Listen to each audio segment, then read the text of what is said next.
Well, good morning, everybody. I'm Larry Jacobs. This is Pre-K12 Education Talk Radio. It's the 13th of November, 2024, and thanks so much for being with us today. I have a very interesting show for you today because I have always said that schools are supposed to do three things. They're supposed to teach everybody the three R's, and even though of the three R's only one actually begins with an R, they're still supposed to do reading, writing, and arithmetic. Okay? They're also supposed to teach kids to be good citizens of the country, okay, and what democracy is about and all that sort of thing. We just had an election, as everybody knows, okay? That's not news. Everybody knows that, okay? And the third thing is to make kids career ready and get them thinking about their careers. And that's what we're going to be talking about today, that part of it. I've got Katie Lazowski there. And Katie, I think, is calling in from Chicago. She's from Chicago. She's got a Chicago number. We'll talk about the Bears. Okay, that's what we'll talk about. Okay, as well as Career Connect. Okay, from Discovery Education, where she's Senior Director of Sales and Partnerships. So it's going to be a nice show to talk about this wonderful small program they have that I hope everybody gets to know and work with. Yesterday I was going to have a wonderful educator on. Her name is Ashley Bushell, and she's from South Carolina, and she was going to talk about how she uses technology in her classrooms, and she was going to talk about four separate things. And one of the things she was going to talk about, by coincidence, was Career Connect. Okay, and then, of course, we had tech problems. So we're going to have Ashley on tomorrow at 9 a.m., but today we're going to be talking to Katie. I hope everybody goes over and listens to all the podcasts we do. Pick out the ones you like over at ace-ed.org, where this one is also going to be archived as well. And without further ado, let me bring on Katie. Katie, Chicago? Well, tell me, Katie, what's going on? Katie, Larry. Hi there. Hi. Yes, hey, how are you? I'm fine. I'm great. How are you? I'm doing well. I mean, it wasn't a good football weekend for our Bears here in Chicago. Well, I have bad news for I used to live in Chicago. Okay, and I love Chicago. I do. So you know. Okay, I lived in Rogers Park. Okay, but we live in New England now. Is this bad news for you that we lived in New England now? And much to my surprise, okay, the Patriots beat the Bears last week. That was cosmic. Okay, that was cosmic, okay, that we actually beat the Bears at home at Soldier Field. Okay, how do you feel about that, Katie? Unleash yourself here. How do you feel?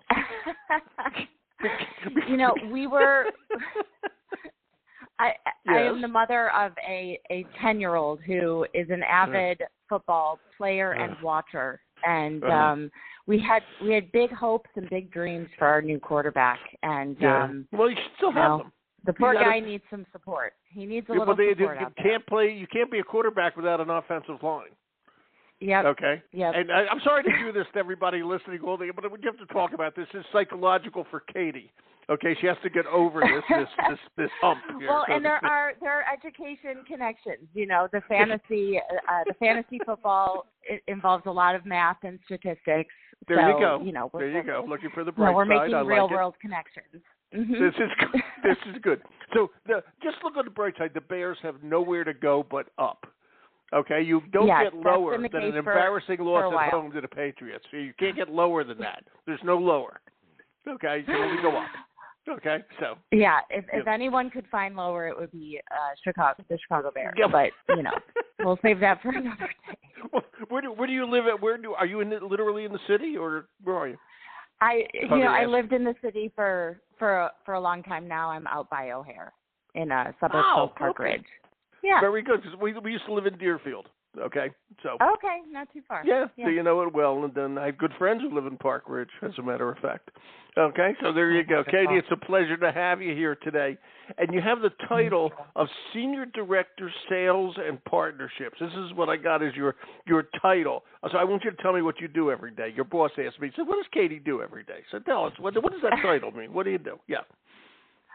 Yeah, well, I'm really a jack of all trades at this point. So I have my first day at Discovery was 20 years ago in 2004, and over that time I've accumulated a bunch of knowledge and skills as it relates to to connecting students with industry, with careers, with real-world concepts that can be used into the classroom. So I work with prospective industry partners who are looking to help bring awareness to all of the work, the innovation, the problem solving that happens in their industry or field. And I also work with existing industry partners to help breathe life into our initiatives that we are rolling out on their behalf. And what that looks like today is overseeing our partnerships for our newest platform, which is called Career Connect. And I'm sure we'll talk all about that here today. Oh, we are. And Ashley was. Do you know Ashley? This teacher, Steve Wakefield fixed me up with her. I was going to talk to her yesterday. Okay, she's a lovely woman down in Winsboro, South Carolina. Okay, and she wrote this terrific article, and one of the technologies that she loves using is Career Connect, because, and I'm going to make this simple, Winsboro is a town right kind of in north central South Carolina. The kids don't have a lot of access to everything in the world. All the bigger cities are further away. This allows them to connect with everything. They're using this exactly the way it should be done. Okay, how long's it been around? How long's Career Connect been around? Because you just said it was fairly new. It's fairly new in the grand scheme of things, but it's been around since. Since you talked about the grand scheme, like when the Earth was formed, was it around prior to that? Okay. Right. The grand scheme, the it's pyramids, a baby in that relative term, yeah. So we launched 2 classrooms right around Thanksgiving of last year. So that is when educators. It's a baby. Yeah. It's a baby. Yeah. So it's newer and this first year of being a little less than that, of being live and available to classrooms, has really been quite rewarding professionally to see it work and take off and do what we designed it to do. So Ashley is among a lot of educators who in rural areas are actually benefiting from these connections for sure. Well, of course, because in a rural area, and like where I live in kind of rural Maine, though in southern Maine. I live about an hour and a half from Portland. Okay, so it's beautiful here in the foothills of the White Mountains, but the kids don't have a lot of access, okay, to all of the obvious things that they get if they lived in a city. Okay, you don't see all those different companies out here. Okay, what do? What does that company do? What's its for? They don't see that. Okay, so you don't even know those careers exist. All right, and that's why it's so important to bring that into classrooms everywhere. I can't tell you how important what you do is. This is one of the pillars of what a school system is all about. And this is what we have to keep doing. I can't tell you, I'm so intent on this thing. Okay, it's just so good. I really mean it. I really mean it. To me, it's extremely important. Okay, so how do you get companies to work with Career Connect? How you finding them? I think every company should be doing it, but tell me, how do you do it? Well, Discovery Education as an organization has been working with industry since we were founded. So one of our first partnerships, which still goes on today, is with 3M, and we had the Young Scientist Challenge, and I've had them on the show. I've had them on the show. Yes, I'm sure you're familiar. Oh yeah. And back in the early days, we connected the 40 3M scientists with students across the country who served as their mentors, mentoring them in the innovations they were developing. And the competition has evolved over the years. But that was our first foray into both fulfilling the need for the classroom as well as engaging and inspiring employees and experts. And over the years, we have evolved our technology as technology has allowed us to further make these connections. And what happened during COVID was that necessity became the mother of invention. And all of a sudden, overnight, schools schools built an infrastructure to connect remotely, which gave Discovery Education a chance to make these connections remote. And to go back to your question, we work with over 80 industry partners in some capacity or another, and we also have this massive footprint in U.S. schools. And what we're hearing from each side, from the school side, we're hearing, can you get us a geneticist for this thing we're doing next week? Can you get us an engineer for our STEM day that we have on Tuesday? We would love a biologist to speak about mitosis in our classroom. And from our industry partners, conversely, we're hearing, we love the career profiles that we've filmed that show the work we do, but how do we get, no one can tell our story on a regular cadence and a regular basis like our people. How do we show the diverse nature of not only the careers, but the people doing those careers? A scientist is not a scientist, is not a scientist. We have, all of these scientists with different paths and different stories, and how do we connect them with classrooms? So we were doing it very manually, and once the pandemic kind of changed the game as far as technology is concerned, it allowed us to really, we felt like the time was now to build a platform that really made Discovery Education the tech behind these connections. And those industry partners are there. So it was a matter of us creating something for them. So this has been, great for them. We haven't had a problem finding them. It's great. It's a win-win. It's a win-win-win, actually. It's a win-win-win because it's great for the kids. Win-win-win-win. It's great for the kids. It's great for the teachers. It's great for Discovery. It's great for the company. Okay? It's a win-win-win-win.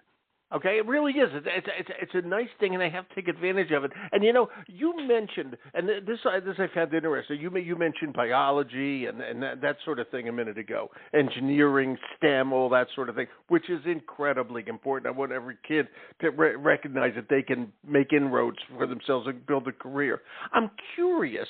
Okay, this actually came up over the last year more so than ever. Is that we're lacking in the country in the trades, where everybody, and you're certainly a homeowner, okay, you can't find a plumber, you can't find an electrician, you can't find an HVAC person, okay? And I'm curious, are you guys reaching out to, I don't know what kind of company, but certainly the big national unions, and say, hey, we need people on the factory floor. We need people who are air conditioning specialists. We need electricians. What do you hear from people in K12 regarding the trades and how Discovery can work its way into that, which I think is incredibly important? Yeah, no, that's a great question, and we hear it a lot. Yeah, no problem. Yeah, we hear it a lot from. I think it's important. Educators. I really do. And the reason I think it's important is because I need a plumber, and I can't find one. Yeah. So I think it's really important. It is really important. It is, and that's what there's a lot of studies out there, and I heard anecdotally. I was talking to someone the other day who was looking for folks in the trades, and they were like, you know what? Everybody wants to be a barista. Nobody wants to work for my company. They all want to, and there's research out there that shows that. The emerging graduates want to work for companies they know and they're familiar with. And, and that, I mean, I guess that makes sense. If you're doing your research as a young person, you think of what you know, but, there's a lot of these organizations where they're like, we offer apprenticeships and, you get paid while you're learning. And then you start with this high paying job that's a remarkable salary compared to probably what you and I were making when we first started out, right? Yeah. So you got that. I'll tell you, this will give away my age a little bit. I'll tell you this, you'll laugh. Okay, I started out as a teacher in a very well-off district outside of Philadelphia. Okay, and I was not born in the 1800s. I'll say that. Okay. All right. Were you a teacher? I was. Okay, so you'll appreciate this. So I was a history teacher, got a job at what was then a junior high school, Okay, now, of course, it's a middle school, all right? And my starting salary was, are you ready? Are you ready? $6,700 a year. Oh, my goodness gracious. $6,700 a year, which came down to, being a single person at that time, $99 a week. Okay? Wow. Now, I could live on that easily. Okay? Back then, 2,000 years ago. Okay? Right. So kids today wouldn't be happy with $6,700 a year. Okay? Yeah. But I got to tell you, a friend of mine, they own an electrician. He's an electrician. Okay? And he owns an electrical company, but he's also a wrestling coach at a high school. Okay? So he gets the kids. He's taught these kids to be electricians, sent them to community college. These kids all work for him, and they're all making about $190,000 a year. My point of that is that, okay, I just love talking about this. When we were doing work on our house, our carpenter team came in. These guys, and the plumber as well, okay, these guys are doing work in their head that requires STEM, science. They don't even realize it. They're using math. They're using engineering skills that they don't even know they have. Okay? And there's a whole world open to these folks. And, Discovery is always on the cutting edge of every damn thing out there. Okay? I've been working with you guys for years. Okay? And, I just think it's great what you're doing with all this. Talk to me about all this. Yeah. Keep going. Yeah, definitely. Well, I mean, I can appreciate, I think what you're touching on and talking about is curiosity, right? And STEM. And, Thank you. The builders, the makers, the trades, right? I grew up in a household of engineers. And thank you. Yes. And everyone was always modifying things, right? So my dad would find a copy machine that someone threw out, and he'd modify it and make it work. There you go. I rest my case. And, so it's fostering that curiosity. I think that's what Career Connect really aims to do at a baseline level. Is that an awareness? So to what we talked about earlier, like Low Country, South Carolina, or other rural areas, or even underserved areas, there was a U-Science study that was recently done that with the graduating class of 2023, and a majority of graduating high school students said that they got their job inspiration from their network, from their community. And that's amazing, as you just said. If you have a bunch of companies and you live in a city, or your dad's an engineer, or your mom's a doctor, or what have you, but for a lot of students, they might not have those connections or that community. So what Career Connect does is it is a two-way platform where Discovery Education is the tech behind it, where we are for the first time, directly connecting in a safe manner educators with trained industry volunteers. Trained professionals. Yes. Who are, and some of the people we have on there, we have oncology experts from Rutgers Cancer Institute. We have meteorologists. We have people who work for NASA and JPL. And we run the gamut, and we're continuing to grow, right? That's my job, is continuing to add more and more dynamic people to this platform so that educators have access. But it's really like when we were building it, we looked at the ecosystem of features and functionality and tried to pull in some of our favorite aspects of different things, not necessarily education related, but just software related in the universe. And so I like to think of it as like Match meets telehealth meets LinkedIn for classrooms and industry, where educators, it's all educator-led, only educators,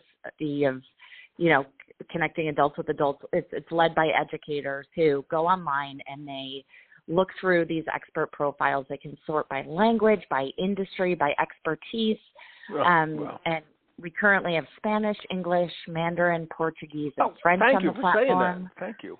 Wow. Yeah. So I've seen a lot of like bilingual visits, which have been really incredible. And educators make these requests, and then volunteers apply to them, or educators can find someone and directly request that specific person comes to their classroom. So And what's been incredible is like, you know, a lot of this is like we're designing it to do certain things, but we're also learning from our volunteers and from our educators. It's iterative, right? It's engineering in its own sense. And the way educators are using this is so unique. And some it's predictable. It's what it was designed for. But other educators are, you know, the way that they are requesting people and what they're requesting and how they're using these volunteer experts is inspiring. It's really neat. It is. So. Yeah. And, you know, it's all going to come from the folks who are using it. All this information. Yeah. You got the idea and you're getting it together, but you're gonna say, oh yeah, we didn't think of that. That's a really good idea. We can use this. What grades are using it most? What? So right now it's open for K12, with an emphasis on grades 6 through 12. Mm-hmm. But we know that careers at the younger ages, it's about community helpers, or it's about basic concepts. And so each grade band is using it differently, and we want to learn from that. We also know that elementary school educators have more time with their classroom versus right. middle and high school teachers, right? So it is open to all grades with an emphasis on grades 6 through 12, knowing that's when CTE really comes into play. It's really so cool. How does a volunteer? Let's use 3M, okay? Okay. And let's just say an elementary school gets in touch, and they want somebody who's I don't know, plastics engineer, I'm making this up, okay, or space scientist, whatever they might be, okay. But there's a difference in talking to kids who are 9 years old versus kids who are 16 years old. Okay, how do you work with the company to make sure that they're getting the points across the way it need, pedagogically, if I may, to the kids they're talking to? Are you helping the companies develop the program? Yeah, and from a pedagogy standpoint, we really rely on the educator to guide the volunteer as far as what they want to talk about. But what we're relying on the volunteers for is more their subject matter expertise. So sharing their career path, their career journey. And to your point, there's some adaptation that needs to be done based on who you're talking to. So I've done, for example, I try to do career connects regularly just to keep myself fresh and on my toes. And I've done them with high school students as well as third graders, talking about my career and social impact. And you just adapt. And what we've done on our end is all volunteers go through a training. They have a support team. And what our curriculum team has done from a curricular pedagogy standpoint is they've developed a PowerPoint of a presentation per se of more slides than you would ever need. And you can pick and choose based on the grade level of who you're talking to, and just plug in, like, here's a picture of me when I was 10, and here's a picture of me today. And my first job was I took a class at the local library and got my babysitting certificate and started putting flyers in people's mailboxes, you know. So the advice we give them is to make it tangible for where a student is right now. None of us started in the career we have now. It was we accumulated experience and expertise. Yeah, so that's for sure. What's surprising is we tell them not to overthink it. Like, I stayed up till 2 a.m. building my first Career Connect presentation for this third grade class. And I mean, it consisted of, like, kids spent like 20 minutes asking me if I like Taylor Swift and what my favorite food was. So it's great. You never know what you're, what you're going to be asked. Yeah. But you bring up an interesting point. When someone goes in there, and Katie Lazowski is an excellent example, you're now a celebrity to those kids. Okay, yeah, you're a celebrity. Okay, do you know who Taylor Swift is? That's kind of what it's all about, Well, and what that teacher said afterward was, "Thank you so much." Now my students were like, "Who's coming next? Who are we getting next?"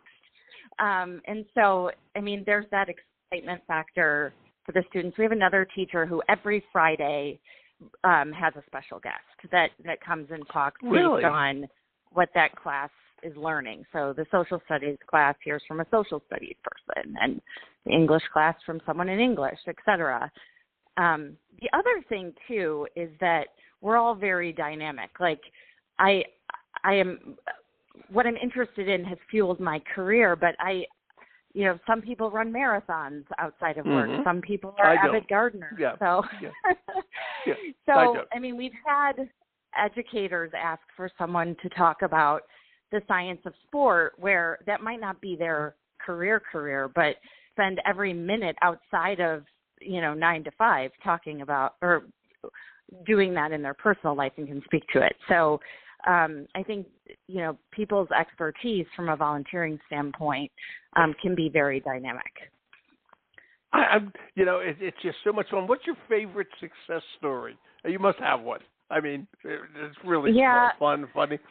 Go ahead. Do one. Give me one. Yeah, we favorite. have a few, but I think the most moving one was one of our partners who has amazing volunteers on the platform is Genentech, and they're a biotechnology organization. Sure.